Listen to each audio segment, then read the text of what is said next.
A very warm welcome to all of you. The session for today would focus mainly on an important topic, that is answer writing for UPSC. With your mains left with just 3 months ahead, we need to practice and focus more on the right strategy for answer writing. Before I start with the right strategy for answer writing, let me just bring in few things into context. And if you have any questions in the meanwhile, please post those in the chat section. The first thing that you need to understand is a lot of students come and say that there needs to be an introduction, a body, and a kind of when you are writing your answer, there should be introduction, there should be a body, and there should be a conclusion, right? But I typically don't recommend that you follow this pattern wholeheartedly. The reason being, you have to understand what is asked in the question. So what we would be doing in this session is, we would understand a question which has been attempted by two different students. The same question that has been sent for answer evaluation by two different students. Now, when you understand the same question being attempted by two different students, you would see what is the basic difference that we are talking about. So this question talks about Melinkovic cycle, and the same question on Melinkovic cycle is being asked by two students. So answered by two students. Now there are two parts of the question. Now this question that we are discussing specifically pertains to students from geography optional. However, those from non-geography optional can also develop an insight about the right strategy for answer writing here. So this question has two components. The first is, what is Melinkovic cycle and glaciation, and mention the major causes for the Melinkovic cycles and glaciation. Now the first answer and the second answer. So we would be focusing two answers here. Both of those answers attempted by two different students and what they have written. Now this answer appears to be much neat and clean, and therefore appears to be much impressive, right? But it's not just the writing, we also need to focus on the content. I'm not saying that the content is missing here. Let's go through the first section. So in the very first line, what is Melinkovic cycle has been written, right? So in this section, what is the Melinkovic cycle and how glaciation is affected is given. Now the student has given three causes for Melinkovic cycle, which is systematically given. So it's axial tilt, eccentricity, and precision. Clear? And within precision, the two aspects, the axial and the perihelion precision, has been cited. Now, let me compare the same cause which has been written by the other student, the first introductory paragraph. Now again, what is the definition has been mentioned in the very first section in this answer. Then the student says that we have understood the concept of Melinkovic cycle with temperature and insolation, and we understand the various stages, the various cycles that have been included by the mathematician, which is eccentricity, obliquity, and the direction, that is the precision. So this again talks about the eccentricity, the tilt, and the precision. But now understand, when writing about eccentricity, axial obliquity, and the precision, both the axial precision and the orbital precision here, the content appears much clear with the help of diagrams and the images that are drawn, as you can see. Clear? The other answer does not mention this. So this is missing. Now since you are a student of geography, you need to understand it becomes an important component when you are explaining the concept. So if you are writing just about eccentricity, definitely the author, the examiner would have to take a while to read what you have written. But on the other hand, if I have a diagram showing eccentricity and how the fluctuation in the orbit occurs, it becomes very clear as soon as I realize what has been given here, right? So what we are talking about here is that we need to understand, once we are into the concept, we must be able to understand how and what is extremely important. Thanks Rohit and Rohini. The idea is to exactly bring different answers on the same question to help you understand and develop a deeper insight into the concept. Clear? Now, as you can see here, the whole thing has been written just in half a page and nothing conclusive has been brought about the concept. Again, around axial precision and perihelion precision, it's just the definition sort of thing which has been mentioned, which is not that impressive, right? So this answer, I would say, for the first section related to the basis for Melinkovic cycle definitely holds more importance and a better explanation. Clear? So for this section, I would definitely prefer this as a relatively better answer while I am giving the marks. And the same occurs when examiner is taking multiple copies. So it's not your copy alone. Understand, when the examiner is taking the copies, it's a comparative analysis across various copies. So you have to be very clear about what mistakes students usually commit. The next section was talking about causes of glaciation. Now this student, however, the first section has been attempted excellently. The second section is actually missing and a little bit has been mentioned in this paragraph, which is actually not what is asked in the question paper. But here we can understand the causes of glaciation in relation to the Melinkovic cycle, and therefore we understand the variations that are because of the Melinkovic cycle have been important to understand. So this gives me a better insight about the second part of the question.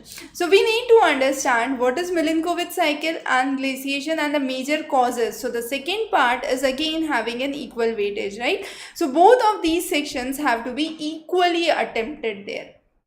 Now, if we talk about any of the questions from our test series, you can pick any of the questions here and start writing the answer. When you are writing the answer, make sure you are not focusing on a kind of concept where you want introduction, body and conclusion. No, don't go by that concept. Try to keep your mindset open. Try to include as much information as possible. Okay, and don't restrict yourself that I should have an introductory paragraph, I should have a conclusion paragraph, and I should have a body for the answer. Not at all required, based on the requirement of the question. Now let's say this question 1C, if I want to discuss what is rip current and why rip currents are vulnerable. So here you have to explain what is rip current. So in the very first section, you would explain what is rip current, a diagram explaining the flow of rip current, and in the second section you would explain why rip currents are perpendicular and they have a severe impact and they can be a threat to a common swimmer in the region, for example. So what we need to understand here is why it is vulnerable is the second part of the question. So here the answer does not require introduction, body and conclusion. No conclusion required here. The question, the type of the question would automatically let you know what is actually required in the answer. So let me move to another question here. Now this question that we are discussing here is a question which talks about the forces that you think play a crucial role in the formation of the earth, and support your answers with the examples, right? So two of the students have attempted the same answer where they have talked about the forces that you think play a crucial role in the formation of the earth. Now again, students from geography optional can better understand like whatever text you have been referring, that's good enough, focus on that. But the sole idea here is to develop an insight about answer writing. So when I'm talking about forces, I need to explain the forces, I cannot explain the theory. So when the theories which have been propounded, right? So here the author, the student actually says that there are geological forces, geomorphological processes, and these geomorphological processes can be internal or external in nature, endogenic or exogenic, and then based on the endogenic and exogenic criteria, the various forces have been named. Now this is a very good way of explaining the factors that affect the formation of the earth, but there is another important thing that you need to mention. Now once you have mentioned this, all these topics need to be elaborated, that have been done here. That's again, I can say, a very good way of explaining it, right? The next thing, that is the question, if I go to the next part of the question, is support your answers with explanation. Now there could have been two ways of doing it. Either is the first way is I can write each of the section I can write about each of the section and give an example as has been done in this answer, or I can explain each of these topics in the very beginning, take a simple example and then explain how different landforms have been created globally based on these parameters. So what we can do is, you can have a quick world map. Okay, now on the world map, this is a rough map that I am trying to explain you here, right? So for example, this is a world map that we have drawn here. So you can quickly say Andes, Rockies, Appalachians. So you can mark down the landforms here, and each of the landform you can mark here is a result of which of the processes. So that's one of the ways where you can depict your answer with examples, because the question is asking for the examples. Now the other student who has written the answer has talked about that there are many different theories for the formation of the earth. Gaseous theory, planetesimal theory, gravitational theory. Now each of the theory has been explained. Now understand, this student has gone wrong in numerous ways. Why the student has gone wrong? First of all, the question does not ask about formation of the earth itself. It says the forces that play a crucial role in the earth's formation. It's not that how earth is formed. There are two different aspects, right? So the student here has actually misunderstood the question and explained about the formation of the earth. The other question says that the idea is to focus on the landform formations on the earth, to be very precise. Okay, so this answer actually explains about how the landform formation takes place. Yes, Ramkumar and Prabhu, Rohit, Rohini, if you have any questions, please post those in the comment section. I'll be more than happy to take those as I proceed with the discussion here, right? And definitely a lot of answer evaluations we are already doing, and I don't want that you just delay the process of sending the answers towards the end. So all those who are looking for their answers to be evaluated and one by one personalized feedback call, I don't want that you keep those towards the end and accommodate accumulate everything. So you can simply send the answers for evaluation now, and then in the postal material all of the topics have been covered clearly. Now a lot of students again have a query that while reading the content, what is the right strategy that I must follow, what are the topics that must be covered. So make sure that whatever reference that you are following is an authentic reference. Don't go by merely the free resources, little material which is available here and there on web and try to create notes. Go through good references, good material, and that's the right strategy. Understand each of the topics, and specifically if you are from a non-geography background, because as you could see, this student, when I interacted, I found that this student was from a non-geography background, and this was a grave mistake that was committed. Probably a student who has been studying geography for long would not commit this mistake. So these are kind of small things that you need to keep into account while you are writing your answers. And then if there is two part of the question, the second part says write your answers with examples. As I mentioned here, diastrophic forces have been mentioned, orogenic, epiorogenic, then folds have been mentioned, and then simply Himalaya and Rocky have been cited. Now here again I would recommend that just citing Himalayas and Rockies is not a good way of answering. What you need to do is explain how Himalayas have been created. So in a very small section you can say, okay, there was a Gondwana land in the south, Angara land in the north, Tethys river flowing in between, and then the deposits started to accumulate over time, and slowly the Tethys river started to create the mountainous region, and the folds were created, which finally resulted into the formation of Great Himalayas. So that's again a good way of explaining it, rather than simply saying that these are an example of fold mountain.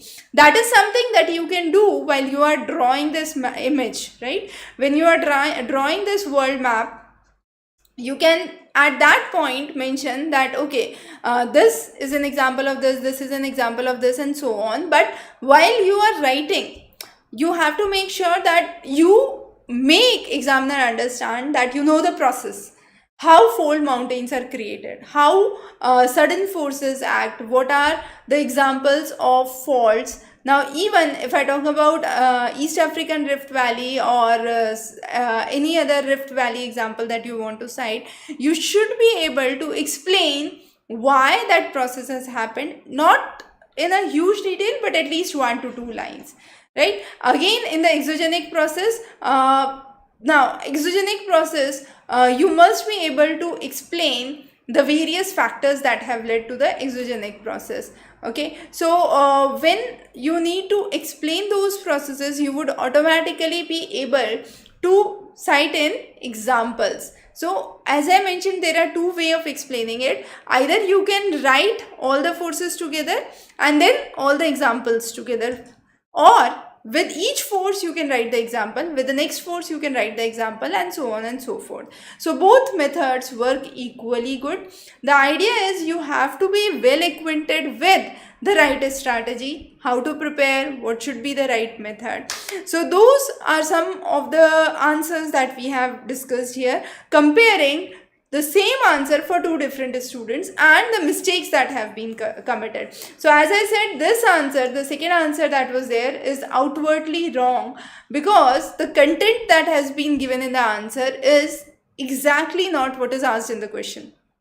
Is not at all, not exactly, it's not at all what is asked in the question. So that should not be the case, and that won't happen if you have a thorough knowledge of the subject. So even for those students who have switched their optionals, need to understand the fact that they have to be very well versed with the optional before they start their preparation for their mains examination. And those who are expecting a good result for their prelims, I recommend that you should start practicing your answers right now and start reading your optionals from the very right moment. Don't wait for the result to be declared and then start working on the optional paper. Mahesh has a question about geography optional. Yeah, so we do provide the study material for geography optional and the complete lectures. So if you have any questions, definitely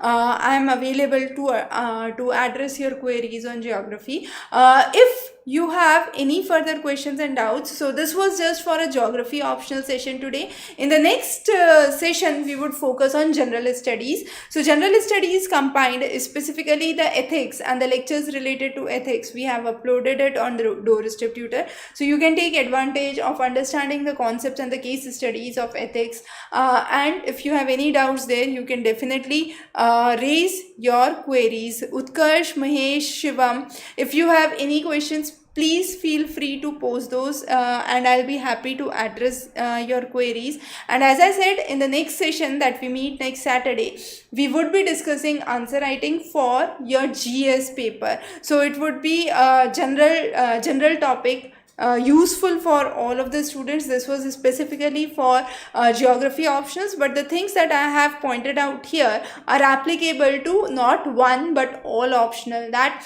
don't go by standardized statements saying that focus only on the structure which is given. A lot of students come and say that while we are writing, we have to have the author, the name, the journal, a fixed format to write a case study. No, if you are even citing any research, right, a good way to cite a research is in the following journal, the research done by so and so reveals this and this fact. So that's how you write it. You don't write it as author colon journal colon. So that's not a good way of expressing here. Yes, Utkarsh, you can definitely post the questions here. I'll be happy to take the questions if you want me to explain it. Okay, so definitely we would be focusing on many other important segments. Mahesh, we have already covered a video on geomagnetism and paleomagnetism, so just check out the YouTube video on Examrace. You would have the topic. Physical geography, most of the topics, the introductory part you are already done with. So in case if you are still unable to understand, you can raise the query from there itself, what exactly exactly you are not able to follow in the topic, right? So that would help us get a better detailed analysis on the concept, and we can come back with a comprehensive material on the exact doubt that you have, right? That was for today, and if you have any questions, any queries, feel free to connect back to us. We'll be more than happy to resolve your queries. Wish you very good luck for your preparation. See you again next Saturday live at 5 p.m. We will be covering, as I mentioned, the answer writing for general studies in the next session, specifically pertaining to ethics and case studies in ethics. Have a wonderful day ahead.